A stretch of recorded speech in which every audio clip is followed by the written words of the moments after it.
किस्सा कुर्सी का की टीम आ गई है गुरु गोरखनाथ की नगरी में, यानी कि गोरखपुर में।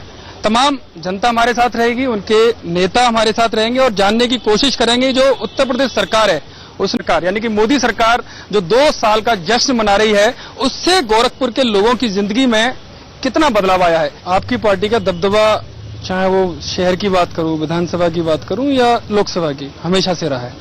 लेकिन क्या आप लोगों ने जो वादे किए वो वादे पूरे किए? यहाँ पर भारतीय जनता पार्टी केंद्र में मोदी जी के नेतृत्व में जो सरकार चल रही है 2 वर्ष के पूरे हुए हैं और मोदी सरकार ने जितना लोगों की जितनी अपेक्षा थी उससे अधिक उन्होंने कार्य किया है। अटल बिहारी वाजपेयी जी ने एक नियम बनाया था कि एम्स हर प्रदेश में एक बनना चाहिए और 2009 के बाद एम्स अगर एक एम्स उत्तर प्रदेश को मिला भी तो पीजीआई जो लखनऊ में है, लखनऊ के नजदीक रायबरेली में सोनिया गांधी ले जाती। योगी जी इतने कमजोर हो गए कि वो अपनी बात तक केंद्र सरकार से नहीं मना पाए। आप चाहते कि जब सरकार अपनी होगी तभी काम हो पाएगा? नहीं, अब योगी आदित्यनाथ जी का जहां तक सवाल है, योगी आदित्यनाथ जी अभी जब केंद्र में मोदी जी की सरकार आई है, पहले बार उन्होंने कहा कि गोरखपुर में एम्स बनना चाहिए। माननीय अखिलेश यादव जी के नेतृत्व में, मुख्यमंत्री जी के नेतृत्व में चौमुखी विकास की तरफ गोरखपुर बढ़ रहा है। गोरखपुर के लोकसभा सदर के सांसद योगी आदित्यनाथ जी गोरखपुर में बैठे हुए हैं, लेकिन उन्होंने क्या विकास का कार्य किया है? एम्स और खाद कारखाना का जो मुद्दा है, उस मुद्दे पे पार्टियां जान रही हैं कि हमको वोट नहीं मिलने वाला है। ये भारतीय जनता पार्टी के लोग उत्तर प्रदेश में सामाजिक ध्रुवीकरण करने की कोशिश कर रहे हैं, धर्म के नाम पे ध्रुवीकरण करने की कोशिश कर रहे हैं। ऐसा कौन सा गोरखपुर में ऐसी कोई घटना हुई है जहाँ पर इस तरह का ध्रुवीकरण? गोरखपुर में तो ऐसी बहुत सारी घटनाएं हुई हैं और उसका प्रमाण है। सभी हुई है, जरा बताइए। बहुत सारी घटनाएं, एक का उदाहरण नहीं किया जा सकता। तमाम तरह के घोषणा पत्र आते हैं, उनमें से विकलांगों की बात अलग से की जाती है। कुछ हुआ आप लोगों के लिए? आजकल समाज में अगर सबसे ज्यादा कोई अगर उपेक्षित है तो विकलांग वर्ग है। तो मोदी जी ने अभी कुछ समय में जो कहा कि जो मतलब इनको दिव्यांग कहा जाए, हम मोदी जी से हमें कहते हैं कि हमें दिव्यांग नहीं, हमें आप इंसान बनाइए। हमें दिव्यांग का कर आप क्या करेंगे जब हमारे पास जो चाय पीने का पैसा नहीं रहेगा? बताइए, 300 रुपये में चाय नहीं पी सकते हैं और दिव्यांग करके सिर्फ वो सुर्खियां बटोर रहे हैं। नरेंद्र मोदी जी ने कहा कि देश भर में पेंशन की व्यवस्था मिनिमम 1000 होगी, 1000 से कम किसी की पेंशन नहीं होगी और ये जो राज्य सरकारें हैं उसको नीचे जमीन पर नहीं आने दे रहे हैं, बाधा उत्पन्न कर रही हैं। गोरखपुर की जनता को आज 2-3 मुद्दे बहुत आवश्यक हैं। सबसे पहले जो यहाँ इंसेफेलाइटिस महामारी के रूप में फैली हुई है, हजारों नौ शिशु जो हैं वो इसकी वजह से मृत्यु के भीड़ चढ़ जा रहे हैं। दूसरा जो सबसे बड़ा मुद्दा है, यहाँ के नौजवानों को रोजगार की आवश्यकता है। इन दोनों के लिए यहाँ के कोई भी सरकार ने, पिछली जो सरकारें थी, कोई भी कार्य यहाँ पर नहीं किया है। ये लोग चोर मौसेरे भाई हैं। ये प्राइवेट लिमिटेड पार्टी है। इस पार्टी में ना कभी विकास की बात होती है, ना कभी नौजवानों के रोजगार की बात होती है। इसमें अगर बात होती है तो सिर्फ और सिर्फ परिवारवाद की बात होती है। इंसेफ्लाइटिस गोरखपुर के परिक्षेत्र की सबसे बड़ी समस्या है। समाजवादी पार्टी की सरकार 2012 में बनी। सबसे पहले माननीय मुख्यमंत्री जी 100 बेड का एक वार्ड दिया, 500 बेड के वार्ड का काम चालू है। कम से कम इस सरकार ने 100 बेड देने का तो काम किया, लेकिन सदर सांसद जो योगी आदित्यनाथ जी हैं, ये 5वीं बार से सांसद है, इन्होंने कितने बेड का हॉस्पिटल जो इजाद किया ये बता दें। अगर यहाँ कोई रेप होता है और अपराधी पकड़ा जाता है और अगर यादव है तो पुलिस उसको छोड़ देती है, ठीक है, ये चीज जो है बहुत जो है यहाँ पे।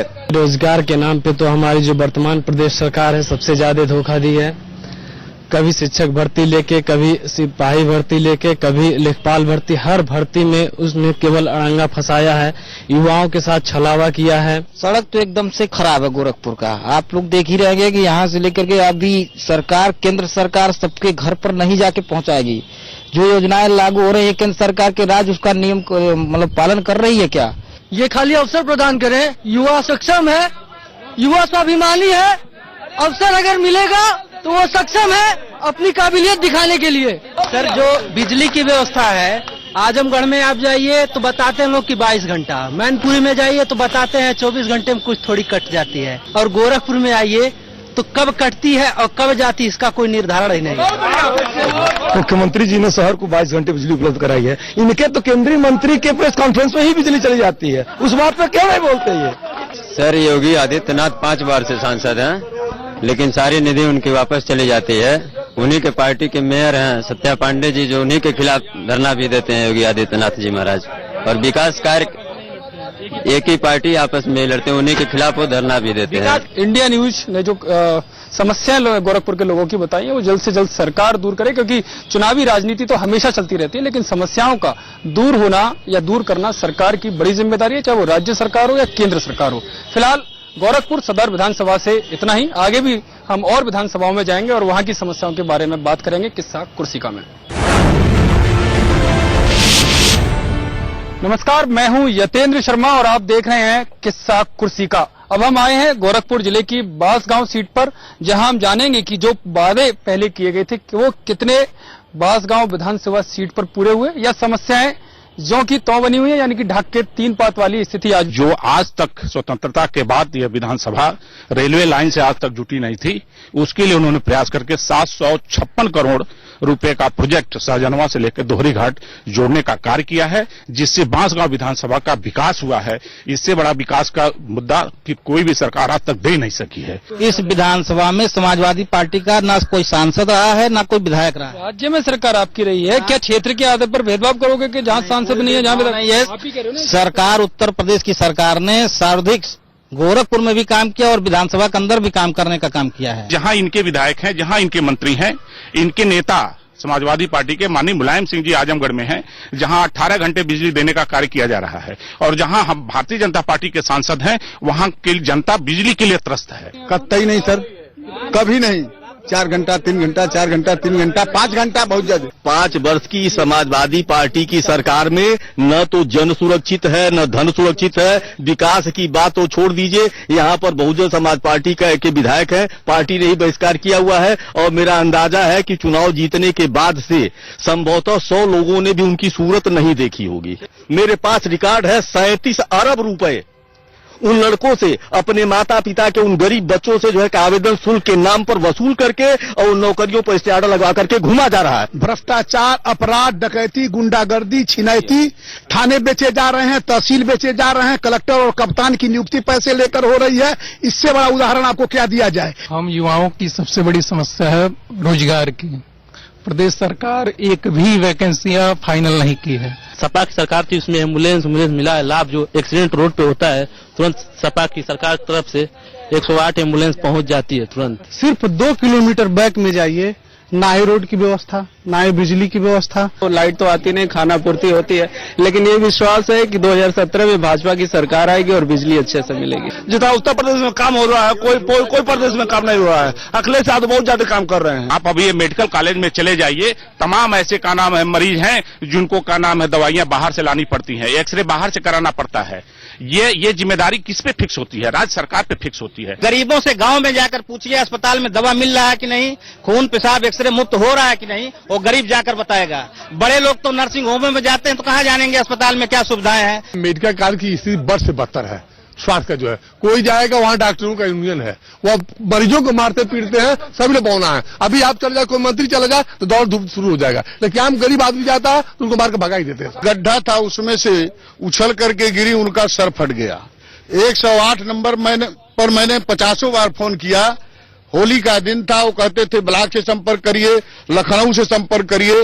अंत में शाही जी के घर से गजाड़ा से गाड़ी आई, खून इतना गिर गया कि गोरखपुर ले जाते दम तोड़ दी।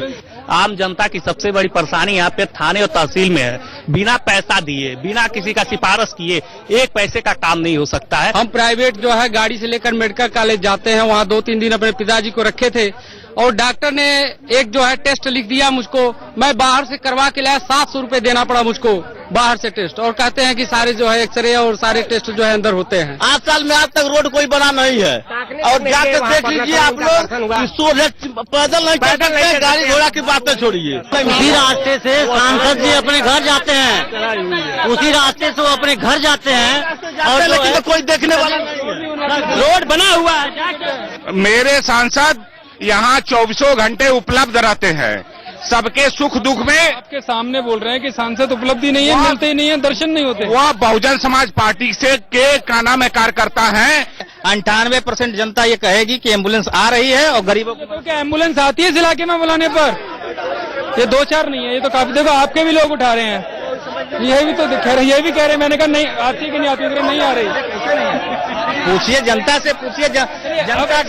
समय कम है, मैं आपसे आखिरी बार एक सवाल करूंगा कि अब ऐसे कौन से काम हैं जो आप अगर आप चुनकर आते हैं तो कराएंगे। यहाँ पर जो चंदा घाट का पुल है, प्राथमिकता के आधार पर बनाने का काम समाजवादी पार्टी की सरकार करेगी। पूरे विधानसभा में सड़कों की जर्जर स्थिति हो गई है, वह हमारी सरकार आएगी, हमारे विधायक अगर चुने जाएंगे तो निश्चित रूप से उनको मजबूत करने का कार्य और अच्छे ढंग से बनाने का कार्य किया जाएगा। अगर कांग्रेस की सरकार आएगी तो जो भी जनहित के मुद्दे होंगे प्राथमिकता के आधार पर, चाहे वो सड़क हो, यातायात हो, चाहे वो स्वास्थ्य सेवाएं हो, चाहे वो शिक्षा हो, चाहे हर क्षेत्र में सर हम सबको संतुलन बना के चलेंगे। ये संतुलन बनाकर चलेंगे। तमाम वादे इन नेताओं ने यहाँ पर किए हैं कि अगर उनके विधायक चुनकर आते हैं तो वो एक बार फिर से जो समस्याएं हैं उनके समाधान के लिए काम करेंगे।